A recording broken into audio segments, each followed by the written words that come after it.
প্রিয় দর্শক বন্ধুরা, এই মুহূর্তে দাঁড়িয়ে বর্তমান সিচুয়েশনে আপার প্রাইমারি থেকে উঠে আসছে একাধিক গুরুত্বপূর্ণ ভালো সংবাদ এবং জরুরি তথ্যাদি। তাই আর্জেন্ট ভিত্তিতে এই ভিডিওটা আপনাদের জন্য ক্রিয়েট করতেই হচ্ছে। ভিডিওটিকে শেষ পর্যন্ত ওয়াচ করবেন, কোনোভাবে স্কিপ করবেন না। চ্যানেলটিকে সাবস্ক্রাইব করে সঙ্গে থাকবেন। চলুন কথাবার্তা না বাড়িয়ে মূল টপিকে আমরা ফোকাস করি। বন্ধুরা, এই মাসেই থার্ড কাউন্সেলিং কার্যত চূড়ান্ত হচ্ছে এবং তার নিরিখেই একাধিক ভালো তথ্য এবং ভালো সংবাদ কিন্তু উঠে আসছে। অনেকের মুখে চওড়া হাসি ফুটবে যেমনটা মনে করা হচ্ছে। তো অবশ্যই এই বিষয়ে পশ্চিমবঙ্গ আপার প্রাইমারি চাকরিপ্রার্থী মঞ্চ তথা সম্মানীয় সভাপতি সুশান্ত ঘোষ মহাশয়কে কিন্তু ধন্যবাদ, কৃতজ্ঞতা জানাতেই হচ্ছে। কারণ তারা যে ইনফরমেশনগুলো প্রার্থীদের উদ্দেশ্যে দিয়ে থাকেন তা কিন্তু অত্যন্ত কার্যকরী এবং ভ্যালুয়েবল।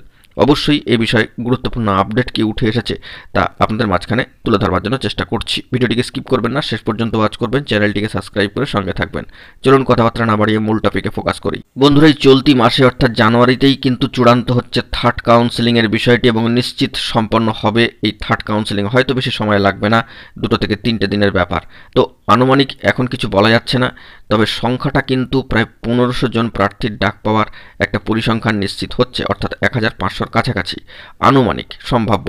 এবং সেই অনুযায়ী যে বিষয়টি লক্ষ্য করা যাচ্ছে, 2622 থেকে যদি 1500-র মতো প্রার্থী আনুমানিক এই কাউন্সেলিংয়ের ক্ষেত্রে সম্পন্ন হয়ে যায়, তবে পড়ে থাকা প্রার্থীদের যে পরিসংখ্যান বলছে সেটা হচ্ছে প্রায় 1100-র কাছাকাছি বা 1100-র একটু বেশি, অর্থাৎ 1100-র একটু বেশি কিংবা 1100।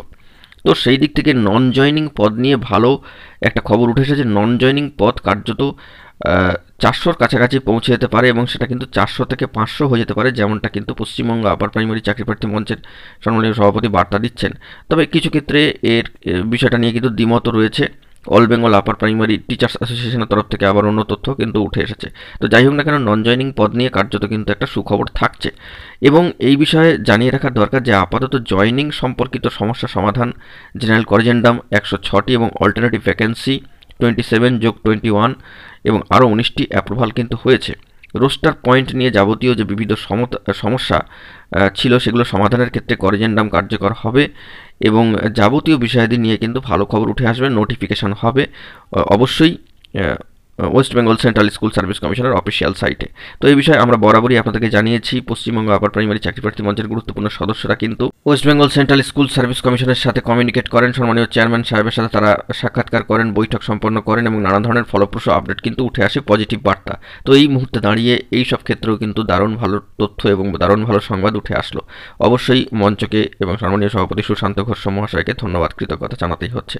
তো এখন এটুকুই, সকলে ভালো থাকবেন, চ্যানেলটিকে সাবস্ক্রাইব করে সঙ্গে থাকবেন। ধন্যবাদ।